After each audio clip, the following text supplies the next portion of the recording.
Russian aircraft banned from U.S. airspace as aviation world responds to Ukraine crisis. Aeroflot, that's the airline of Russia. The aviation world is introducing their own sanctions on the Russian Federation as the invasion of Ukraine continues, with government blocs closing off airspace to Russian airlines Aeroflot and S7. As the invasion of Ukraine by Russian forces continues, major airlines of the aviation world are blocking Russia from doing business. The growing list of sanctions against both the Russian Federation and airlines operating there include canceled interline agreements, closed airspace, and reduced support to keep aircraft running. U.S.-European Union closes airspace, businesses cancel agreements. According to CNN, the member nations of the European Union, the United Kingdom, and Canada all closed their airspace to all Russian-owned, Russian-registered, or Russian-controlled aircraft. This includes both commercial aircraft operated by carriers Aeroflot and S7 airlines, along with all private civil aircraft. The United States joined many of their NATO allies in closing airspace on Tuesday, March 11, 2022. When President Joe Biden announced the measure as a continued response to Russia in his State of the Union address. A bulletin later released by the Federal Aviation Administration announced the prohibition will begin on Wednesday, March the 2nd, 2022 at 9 p.m. Eastern Time. And there it is. U.S. aircraft banned for Russia Airlines. Even though the airspace will be closed, several airlines already took the extraordinary step of cutting ties with the two major airlines based in Russia. American Airlines, Alaska Airlines, and Delta Airlines all announced they would suspend their code share and interline agreements with both Aeroflot and S7. Both Alaska and American had alliance partnerships with S7 via the One World Alliance, while Delta is a partner with Aeroflot through SkyTeam. Neither alliance has commented on the future of the Russian carriers and their organizations. To complicate things further, both major commercial aircraft companies suspended services to the Russian airlines. The Guardian reports both Airbus and Boeing have suspended support to the carriers, including providing parts, aircraft support, and training. Boeing operates a training campus in Moscow, but the Chicago-based aerospace company told Reuters they have paused operations there. So let's see. Aviation embargo could collapse Russian aviation industry.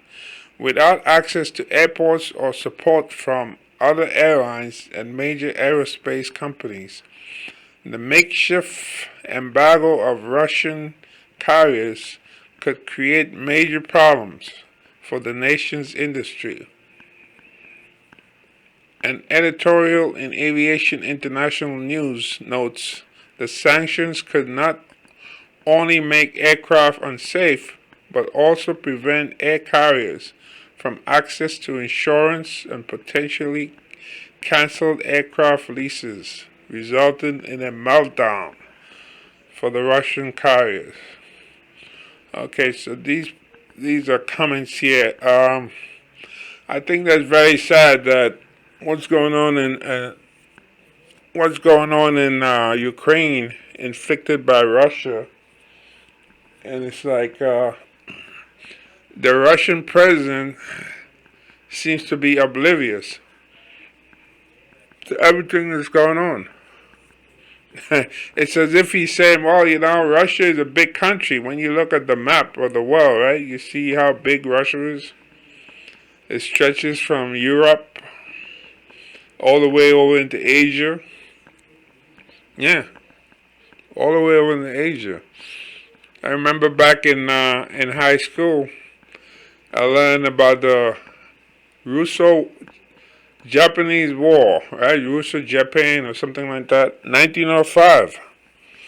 Japan actually beat Russia. This was before the communists took over. Yeah, that's how far Russia goes. That they have the eastern part. So, and back then in high school they said, sometimes Russia would pay attention to what's going on like on the western front, and then sometimes go over to the eastern front. So, yeah, Japan is a much smaller country than Russia, and yet they were able to beat Russia in the 1905 war. So apparently Putin said, well, this is a big country. We can fly our airlines here. But look, all those Russians with lots of money and who want to live the high life, they need to get out of the country. And I remember chatting years ago with people in Russia. There was one particular young lady. She wanted to get to the United States so badly, She wanted to get here badly. She wanted to give up that life in Russia. And she was in Moscow too. Not like she was in some little town. She was in Moscow. And she wanted to get to the USA to live. Because when you look at the politics and the oppression and the lack of free speech and everything like that, it's like, what's the sense? And the economy, look how the economy is collapsing. And the president there really is like, there's no rule of law. There's no rule of law in Russia. It's like he's not under the law. He can basically start a war and have it rubber stamped by the parliament or Politburo or whatever they call it. They just go along with him. As much as we may disagree here in the United States, when you look at some of the stuff that goes on here, our system is way much better because we give opponents the ability to talk and argue. One of the opponents, his opponents, the president over there, Russia opponent, he was assassinated just a short distance from the Kremlin. Yeah, this was some years ago. So the whole idea is, if you don't agree or go along, you could be assassinated with bullets. You could be poisoned with some kind of radioactive material that most people can't get their hands on. So this is what goes on over there. And everybody knows this. It's not a good feeling to know you're being isolated in the world and nobody really likes you, because that takes time to build back that trust, to go back to the time before that. Because I sure wouldn't want to live in a country where, especially in an age like now with social media, where people say, well, nobody likes you. Nobody likes anybody from your country. Who needs that? No. you want to be able to feel like liked. You know, you want to feel that way. As much as we have differences and so forth, I remember back in 2003, I was invited to Lebanon, and I was in Beirut, and I was there for I think a couple of weeks. And across from my hotel, there was some people there. One of the guys was from Syria. At that time, the Syrians were in Syria was kind of powerful then. They were in Lebanon. And these people, you know, they were happy to see me. Not only there, but other places I go in Lebanon. They were happy to see me. They believed that, wow, you know, they happy to see people from America you could talk to and so forth.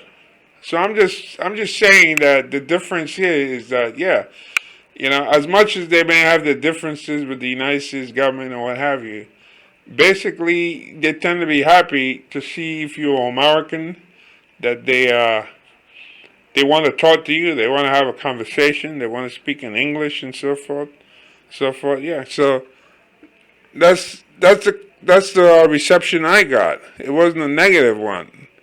Whereas you know, if you come from one of these countries that seems to be like, wow, you know, just going around the world and doing stuff like this, then people may just come across negative toward you. Yeah. They may not want to give you the time of day. And unfortunately, that's what's going to be happening with Russians. If they do get the chance to travel around the world. Because it's not nice living in a country where you have money, and right now the value of the rubles, I think a ruble is less than a U.S. penny now. So what's good is that, and Russians tend to travel, because I remember they go to places like Egypt. Remember when they shut that plane down in Egypt? In the desert area where a lot of Russians go. So Russians tend to travel out. They tend to go to places like Thailand, for example. You know, number of different countries. So who wants to be traveling and have that over your head as people feel like, oh my, I don't like this person from this country. And some of the people are realizing that this is not the image they want. They don't want to be isolated from the rest of the world, you know. We have so many different means to communicate now, like Facebook, WhatsApp, Line, Messenger, all these different, some of them like Telegram, I believe. That who really wants to go back to the dark days? Like I saw one lady, I believe it was the BBC. She said, I don't want to go back to the days of the Iron Curtain. And that's the term they used back then. The Iron Curtain. The way the Soviet Union was. You know, when back in those days, you couldn't really leave. You know, I remember that. If you lived in the Soviet Union and you wanted to travel, it wasn't that easy. It wasn't like just you could go buy a ticket and decide. Like how Russians travel out, they go to Thailand, they go to Egypt and so forth. No, it wasn't like that at all. Yeah. It wasn't like that. And I remember names like Solzhenitsyn, I believe. Names like that, and Jewish people who couldn't travel. You couldn't. You just couldn't leave the Soviet Union like that. You know, you couldn't just buy a ticket and say, "Oh, I want to fly here and have a vacation." No, it wasn't like that. You were not allowed out. You have to have permission. Those were the days. So now, I think Putin is kind of achieving the old Soviet system, whereby nobody's gonna ban like the Russian like from coming here. You know, they're saying, well, if you come here, you just can't come on Aeroflot or one of those airlines. But if you're from Russia and you have a visa to the United States, and you can make it out of Russia, make it to one of those Middle Eastern airlines or something like Emirates, for example, Emirates Airlines, or, or Qatar Airlines, or so forth, and you can get here, then fine. But you just can't come. You just can't come direct from Moscow. That's the problem. And who needs that, right? Nobody needs that.